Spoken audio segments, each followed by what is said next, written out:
Medida para desafogar a superlotação. Em Lages, 200 detentos começaram a ser transferidos do presídio masculino da cidade. Por segurança, a ação está sendo feita aos poucos. Descaso no sul do estado, um cemitério tem problemas ambientais, falta de manutenção e até mesmo ossadas expostas. A Polícia Civil está investigando o caso. Solidariedade. Hoje foi dia especial para crianças que lutam contra o câncer no Hospital Joana de Guzmão, em Florianópolis. Policiais rodoviários federais surpreenderam os pequenos pacientes. A gente quer aqui contribuir, a gente acha que está ajudando, mas na verdade está aí recebendo, né?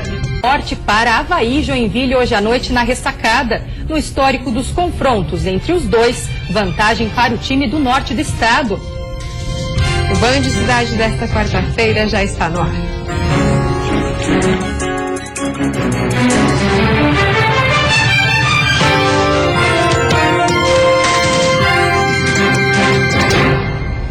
Olá, boa noite. Boa noite. Em Lages, vários detentos começaram a ser transferidos do presídio masculino da cidade. A medida vai desafogar a unidade, que está com superlotação. No total, 200 detentos serão transferidos do presídio masculino de Lages para a penitenciária de São Cristóvão. Segundo o gerente do presídio de Lages, a medida vai diminuir a superlotação. A gente já conseguiu desafogar um pouco o presídio regional, que, digamos assim, seria o caso mais crítico, né? Está com quase 150, além da sua capacidade. E a gente já conseguiu trazer um pouco desses pesos para cá, ou seja, desafogou um pouco aqui e um pouco regional. Daqui sairão os detentos que já foram julgados. Irão cumprir pena na penitenciária de São Cristóvão, na nova unidade. Com a recém-inauguração da penitenciária da Unidade 2, a Unidade Industrial de São Cristóvão, nós vamos conseguir, enfim, colocar o condenado no seu local adequado, que seja o correto penitenciário, onde contempla os espaços de todo o espaço que o preso precisa, trabalho, lazer e educação. Até agora, 70 presos já foram transferidos daqui. Por motivo de segurança, a ação está ocorrendo aos poucos. E essas transferências devem trazer ao sistema carcerário mais qualidade no atendimento e segurança. O agente penitenciário, para o preso, e acaba tendo um reflexo a longo prazo para a sociedade, porque com certeza um preso que cumpre uma pena só no presídio, né, o tempo todo, 12 anos dentro do presídio, é bem diferente de um preso que cumpre a pena na penitenciária. No sul do estado, um cemitério está em situação precária. Problemas ambientais, falta de manutenção e até mesmo ossadas expostas. O descaso chamou a atenção da Polícia Civil. Este é o principal cemitério do município de Jaguaruna. Neste ponto é possível ver diversos entulhos. Em meio aos materiais, restos de caixões. Em um espaço de pouco mais de 20 metros, são pelo menos 4. Neste outro local, um túmulo aberto. E para nossa surpresa, parte de um crânio e outros ossos visíveis, expostos a céu aberto. Pelo menos 4 pessoas estavam trabalhando na construção de novos túmulos. Uma delas comentou a situação do cemitério. O zelador, ele se encostou. Se encostou, estava um problema de coluna. E aí não colocaram ninguém lá? Aí depois não colocaram mais, né? Aí depois... Mas mesma coisa, quem trabalhava aqui, essas coisas de fazer capela, essas coisas, continua tudo a mesma... Mas não tem ninguém controlando? Não, de controlar não. Além dos problemas encontrados pela nossa equipe, o cemitério de Jaguaruna não possui licença ambiental e está superlotado. Impasses ainda mais difíceis de serem resolvidos. A Polícia Civil já estava acompanhando há alguns dias a situação do cemitério e um inquérito foi instaurado para apurar as responsabilidades. Nós estamos ainda na fase da produção de prova, oitiva de pessoas, né? E então logo nós tenhamos concluído o inquérito, estaremos remetendo à Justiça. Um dos problemas ambientais mais graves, apontado pela própria Polícia Civil, é a possibilidade de haver a contaminação do córrego que passa atrás do cemitério. Existe também uma forte possibilidade de o córrego estar sendo contaminado, né, com resíduos dos enterros, né, dos corpos humanos, que a gente chama vulgarmente de necrochorume, pela possibilidade de aquele córrego desemboca no rio Jaguaruna, atravessando uma área de plantação, inclusive né, tendo as suas águas bombeadas, né, para algumas plantações de arroz. O local onde ficam as sepulturas não teria condições de receber este tipo de estrutura, devido ao alto risco de contaminação. O prefeito de Jaguaruna, Luiz Napoli, informou que já existe um substituto para o administrador do cemitério e que é dele a responsabilidade da manutenção do local. Eu já tinha comunicado ao secretário de obras para regularizar essa situação e fazer a limpeza, e está constatado que não foi feito ainda, mas nós vamos tomar providências urgentes para fazer a limpeza dessa área aí, porque isso aí é até um desrespeito, né? A seguir, de olho no clima, Exército, Defesa Civil, Ministérios e secretarias fazem simulado para atuação de emergência em desastres naturais. E ainda a solidariedade. Policiais rodoviários federais fazem ação contra o câncer infantil.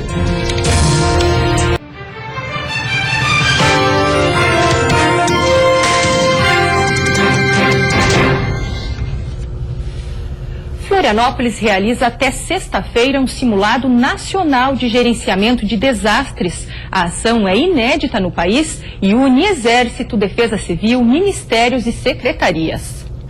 Cerca de 130 profissionais participam do simulado. Aqui eles estão atentos a uma inundação seguida de deslizamentos com vítimas no Vale do Itajaí e uma explosão de gasoduto em São Francisco do Sul. As duas situações hipotéticas movimentam órgãos municipais e estaduais de defesa civil, além das Forças Armadas. Infelizmente, o Estado, pela localização territorial, é muito afetado por desastres de qualquer natureza. E esses desastres nós temos que saber como reagir, como responder a eles. Os desastres que serão acompanhados até o final desta semana são criados pelo Sistema Combater, do Ministério da Defesa. As Forças Armadas só são chamadas quando esgota a capacidade da Defesa Civil. Como nós temos uma capilaridade muito grande, uma capacidade logística muito grande, nós somos chamados, junto com os outros órgãos, fora da área, para, vamos dizer assim, complementar o trabalho da Defesa Civil do Estado. Desta sala de ativação do Exército, os avisos de desastres são repassados para um outro local. Deste telão, os profissionais acompanham as novas informações que chegam a todo minuto. E é aqui que são colocadas as informações sobre bloqueios em rodovias, alagamentos e deslizamentos. Ao receber e analisar estes dados, os profissionais coordenam as ações dos cerca de 5.000 homens que estariam agindo nos locais do desastre. Um cenário criado estabelece procedimentos para que no momento que aconteça um desastre real, todos saibam exatamente o que tem que ser feito e automaticamente no menor espaço de tempo para que a gente possa propiciar um resgate, um atendimento eficaz e rápido. No final, será feito um balanço sobre o que deu certo ou não no simulado. A partir deste levantamento, os órgãos pretendem levar o aprendizado para os trabalhos em campo nas situações gerais. A quinta-feira será de calor em todas as regiões do estado. O sol predomina, mas não está descartado o risco de pancadas de chuva. O amanhecer será de temperaturas altas, que devem aumentar ainda mais durante o dia, com máxima chegando aos 33 graus no litoral sul e Vale do Itajaí. No oeste e litoral norte, máxima de 30. No Planalto Norte e Grande Florianópolis, a máxima chega aos 28. E na Serra, mínima de 14 e máxima de 25 graus. Hoje foi um dia especial para crianças que lutam contra o câncer na capital. Policiais rodoviários federais visitaram os pequenos pacientes do Hospital Joana de Guzmão. A proposta da Polícia Rodoviária Federal foi de celebrar o mês de combate ao câncer infantil. Para isso, a visita dos policiais levou as crianças em tratamento na ala oncológica do Hospital Infantil Joana de Guzmão, uma programação repleta de atividades, incluindo brincadeiras, lanche, distribuição de livros e brinquedos que foram arrecadados nas unidades da PRF e muita solidariedade. Os policiais também rasparam o cabelo para que as crianças se sentissem parecidas com eles, considerados heróis dos pequenos, e com isso consigam superar essa fase difícil do tratamento. Para mostrar que nós estamos com elas, nós temos vários policiais que têm filhos que tiveram problema de câncer, inclusive foram curados aqui nesse hospital Então a gente tem que apoiar, né? A campanha Policiais contra o Câncer Infantil foi organizada pela Comissão Regional de Direitos Humanos da PRF, com apoio da Associação de Voluntários do Hospital Infantil, do Sindicato dos Policiais Rodoviários Federais do Estado, do SESC e da Escola de Cabeleireiros Maria Bueno. Uma ação solidária que, além de fazer bem às crianças, fez bem também aos policiais. Hoje é um dia especial para as crianças. A gente quer aqui contribuir. A gente acha que está ajudando, mas na verdade está aí recebendo, né? O policial, às vezes, ele se depara com situações que acabam embrutecendo, tornando o coração de pedra, vamos chamar assim, mas um momento como esse certamente irá refletir durante muito tempo na nossa vida. E depois do intervalo tem futebol. O Figueirense joga em Campinas, precisando vencer a Ponte Preta para se afastar da zona do rebaixamento. E tudo sobre o clássico decisivo entre Avaí e Joinville no estádio da Ressacada. O retrospecto favorece o tricolor do Norte.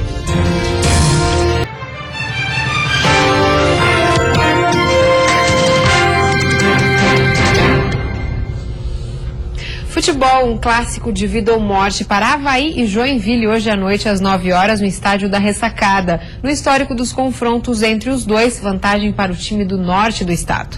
Desde o dia 2 de maio de 1976 já foram disputados 191 jogos entre Avaí e Joinville. E o retrospecto é favorável ao tricolor, que venceu 82 vezes. O Leão da Ilha tem 59 vitórias. No total, foram 50 empates. Outra estatística que também favorece o Joinville é que nas últimas 5 partidas a equipe ganhou 4 e empatou apenas uma. Na Série A deste ano, o Jack derrotou o Avaí por 2-0 diante da torcida. Para o jogo de hoje, o técnico PC Guzmão fez mistério sobre a escalação e o esquema tático, mas disse que é clima de decisão, de guerra. Não é que acabe, mas diminui muito, reduz muito a tua chance. Então por isso que a gente está tratando dessa forma. É uma guerra.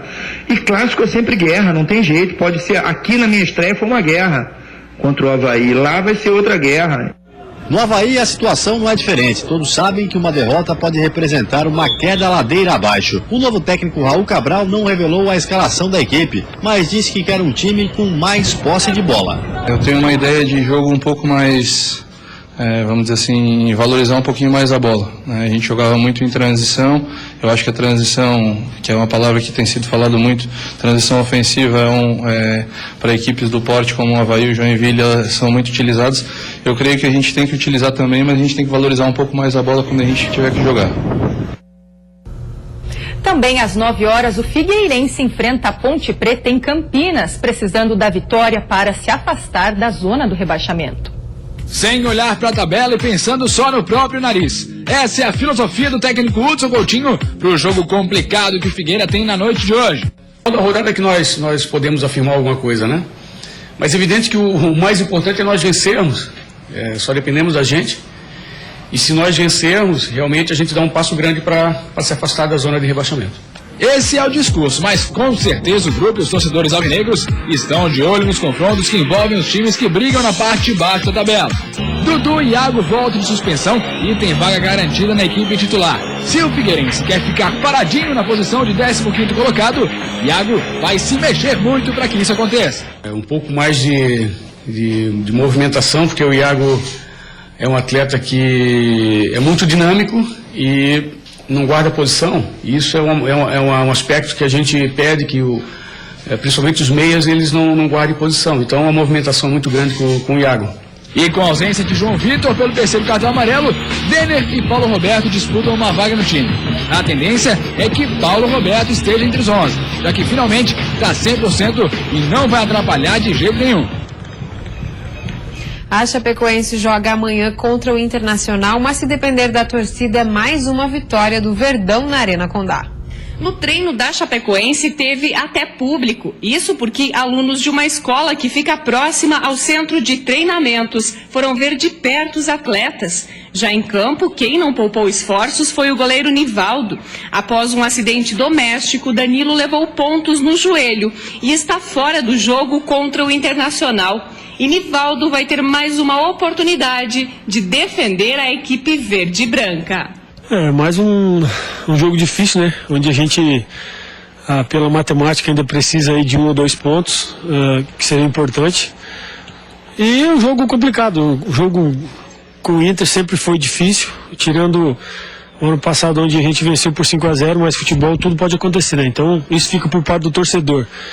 E certamente o Inter vai vir buscando a vitória também, precisa de pontos para entrar na Libertadores, então com certeza será um jogo muito difícil para nós e a gente está preparado, esperando que chegue quinta-feira para a gente entrar em campo e dar o nosso melhor. Com 43 pontos, no segundo turno a Chapecoense não conseguiu vencer em casa, mas amanhã, diante do Internacional, o time aqui do Oeste Catarinense quer uma vitória para carimbar o passaporte e continuar no Brasileirão de 2016. Além do goleiro Danilo ser desfalque, Wilson entra no lugar de Neto e a terceira alteração é o volante Bruno Silva, que vai ocupar a vaga de Gil, que cumpre suspensão. E para repetir o triunfo de 2014, onde a Chapecoense venceu o Internacional por 5-0, o apoio dos torcedores será fundamental. Daqui a pouco, destaque nacional. Santa Catarina está entre os 3 estados mais competitivos do país. E também de pai para filho, empresas familiares vêm ganhando destaque no meio oeste.